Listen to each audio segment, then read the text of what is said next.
Uma boa noite e a paz do Senhor a todos os irmãos, sejam muito bem-vindos a mais uma live e também mais um vídeo nessa noite. Quero agradecer por tudo, por Deus, por estarmos aqui mais uma vez falando da palavra do Senhor. Quero agradecer ao nosso grande irmão, grande amigo, Jesus Cristo, que se fez presente em nossas vidas por 2000 anos de história, amém? E que está conosco e que está sentado à direita do Pai Todo-Poderoso. Nós vamos ler aqui o capítulo 10 de Isaías. Antes de começarmos, irmãos, eu peço para que vocês dêem um like em nosso vídeo, caso vocês venham gostar, e também se inscreva em nosso canal, O Despertar 607, amém? Vamos ler então o capítulo 10 de Isaías.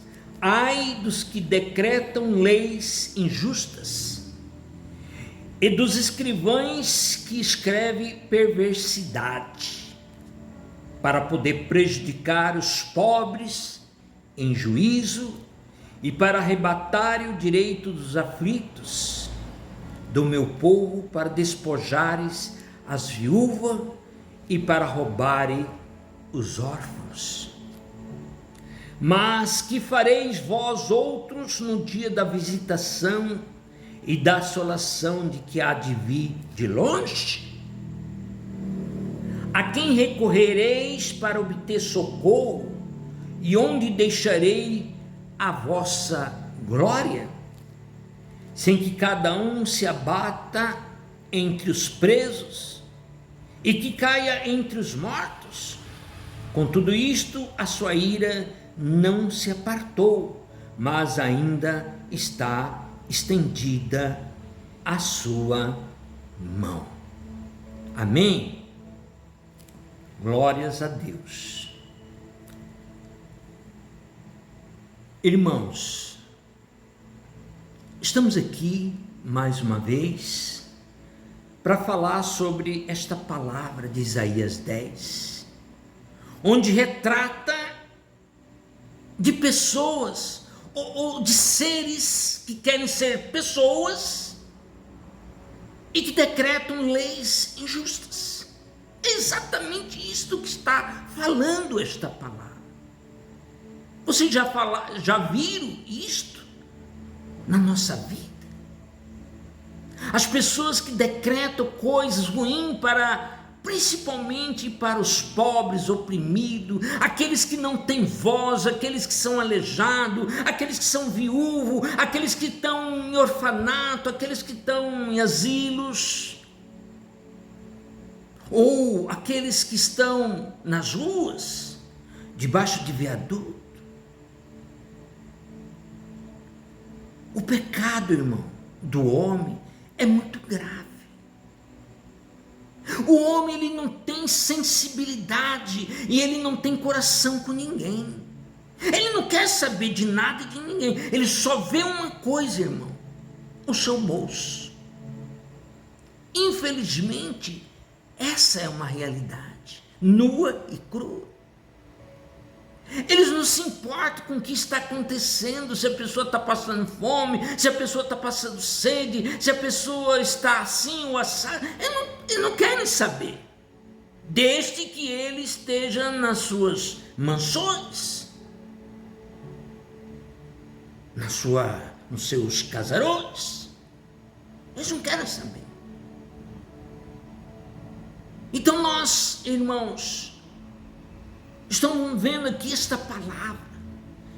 Isso é uma coisa antiga. Isaías, muito tempo, uns 600 anos, talvez mais, um pouco menos, não sei, antes de Jesus, ele já dizia isto. Ele já dizia essas coisas. As pessoas, quando têm o pecado, é uma coisa muito grave, irmãos. O pecado, ele cega o homem a tal ponto que ele se torna pior que um animal. Tem uma palavra na Bíblia que diz assim: o boi conhece o seu possuidor, o asno o estábulo do seu dono, mas Israel, meu povo, não conhece nada, meu povo não tem entendimento. Ou seja, teve um momento da história que o animal era mais importante do que o próprio homem, porque o animal, ele sabia quem era o dono, ele sabia onde ele morava, ele sabia o pasto dele, sabia tudo, menos o homem. Menos o homem. O homem nunca entende nada, sabe por quê, irmão? Você sabe por quê? Eu vou dizer para o irmão. Ontem eu já falei sobre isso, mas hoje eu vou repetir novamente. Você sabe por quê? É por causa do pecado. O pecado criou uma ruptura muito grande entre o homem e Deus. Deus, ele falou lá no início: não coma do fruto da árvore da ciência do bem e do mal, porque no dia em que comeres certamente morrerás. Mas o homem foi lá e comeu. Ele resolveu comer o tal do fruto, né? Criando uma ruptura com Deus. E esse mal, ele foi tão forte, tão poderoso, que o mundo se dividiu entre o bem e o mal, né? Entre o bem e o mal. O homem passou a ter dentro dele algo chamado pecado. O que é o pecado? O pecado é um relacionamento que o homem teve com os primeiros antepassados e os anjos. Aí você fala: anjo? Como assim anjos? Pois é.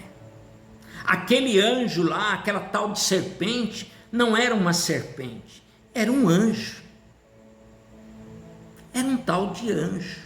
Um anjo que prostrava as nações e que dizia: eu escalarei o céu acima das estrelas de Deus e me tornarei igual ao Altíssimo. Tanto que quando você lê lá em Apocalipse 12, 9, é muito claro. E caiu o grande dragão, aquela antiga serpente chamada de demônio e Satanás, o sedutor do mundo todo. E com ele foram expulsos também os seus anjos. Então ele foi expulso, mas ele também os anjos que ele dominava, que ele liderava, aquela serpente que é chamada de demônio e Satanás, irmãos, foi exatamente a serpente que dominava anjos e foi precipitado aos mais profundos abismos, ele e também os seus anjos. Ou seja, quem lidera anjo é quem? É anjo? Não, é arcanjo, está acima. E se a gente for ver lá mais profundamente, a gente sabe exatamente quem é, até o nome da pessoa, até o nome do céu. Tem uma outra passagem que diz: ó luz, filho da aurora, tu prostravas as nações. Então, esse anjo que dominou a terra e que vem dominando o ser humano, e a Bíblia vai dizer em outra parte: o mundo jaz maligno, ou seja, o mundo está liderado pelo inimigo, irmão. Então, ou as pessoas começam a resolver esse problema, ou a humanidade não tem solução. A humanidade está num beco sem saída. E por isso aqui então Isaías: ai dos que decretam leis injustas e dos escrivães que escrevem perversidade. O que uma pessoa que está do lado mal sabe fazer? Ele sabe fazer coisas boas? Não, ele não sabe fazer isso. Ele sabe fazer coisas pervertidas, coisas malignas. E por isso, irmãos, que nos últimos tempos vai ter realmente uma grande divisão do joio e do trigo. É exatamente assim. Então Deus está trabalhando no intuito de restaurar o homem, mas cada vez que Deus manda um profeta, manda alguém de um certo nível para poder mostrar a realidade, mostrar a verdade, os homens, sabem o que eles fazem? Eles matam, ou eles aprisionam a pessoa. Você já viu alguém que defende o bem ficar tranquilo, sossegado? Não. Você quer um exemplo maior? Foi o próprio Jesus Cristo. Jesus Cristo foi um exemplo maior. O que ele fez de mal? Eu te pergunto. Ele fez alguma coisa de mal para alguém? Ele desejou a morte para alguém? Ele fez coisas ruins, malignas para alguém? Não, ele não fez nada disso. Pelo contrário, ele deu pão a quem precisava, deu peixe a quem precisava, ele curou cego, aleijado, leproso, ressuscitou morto. E sabe qual foi a recompensa dele, irmãos? A morte na cruz. Vocês já pararam para pensar que não existe uma tal de injustiça aí? Ele nunca fez um mal para ninguém, irmão. Mas por que ele foi para a cruz? Porque o outro que domina, como diz Jaz do maligno, que domina esse mundo, não estava gostando nada de Jesus ficar solto, livre, falando da verdade. Ninguém gosta de ouvir verdade. Nem mesmo muitas pessoas, como nós, seres humanos, nós não gostamos de ouvir a verdade. Mesmo dentro de uma igreja, irmão, se um pastor falar a verdade, ele já é rechaçado, ele já é aniquilado.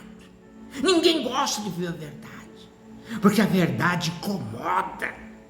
A verdade incomoda as pessoas, irmãos. Então, Isaías está chamando a atenção aqui. E nós hoje estamos vivendo o período final da humanidade. Nós estamos vivendo o período final. A contagem já está sendo regressiva. E tem muita gente que acha que está tudo normal. Tudo normal. Só que não está, não. Entendeu? Não está. Então, vamos acordar, irmão. Jesus falou assim, uma certa vez: és considerado vivo, mas está morto. Então, irmãos, só voltando um pouquinho lá no começo, eu estava dizendo sobre a queda humana. Pois é, essa serpente, que a gente já sabe quem é, porque eu acabei de falar, ela realmente criou um povo na terra, porque ali gerou pessoas malignas, porque a coisa não veio do lado de Deus, e sim do lado de Satanás. Ali foi um relacionamento sexual ilícito entre os primeiros antepassados e o arcanjo Lúcifer, que foi colocado numa figura de linguagem como a serpente, não mais moderado, não mais tranquilo, né? Só que a Bíblia, irmãos, ela está escrita em símbolos e parábolas. Se você pegar exatamente como ela está marcada, você não vai chegar a lugar nenhum. Porque Jesus falou: eu vos falo em termos de comparações e parábolas, mas vai chegar um dia que eu vou falar abertamente a respeito do Pai. E esse dia chegou, irmão. Nós estamos vivendo essa realidade hoje. Nós estamos vivendo essa realidade. Para quem quiser ouvir e ver e entender, analise a verdadeira situação que o homem herdou, mas que o homem não faz nada para poder superar. Pelo contrário, ele vai na onda. Hoje é moda fazer isso, então ele vai. Hoje é moda fazer aquilo, ele vai. Mas ele não procura o certo. ele não procura o certo, irmão. Vamos meditar mais nessa questão, nesta palavra. Vamos orar mais, vamos buscar mais, porque o tempo chegou. O tempo da grande colheita, irmão, chegou. Amém? Antes de mais nada, antes de eu terminar, eu peço mais uma vez aos irmãos que dêem um like no nosso vídeo, caso vocês venham gostar, e se inscrevam em nosso canal, O Despertar 607. Amém? Fique na paz, em nome de Jesus. Amém?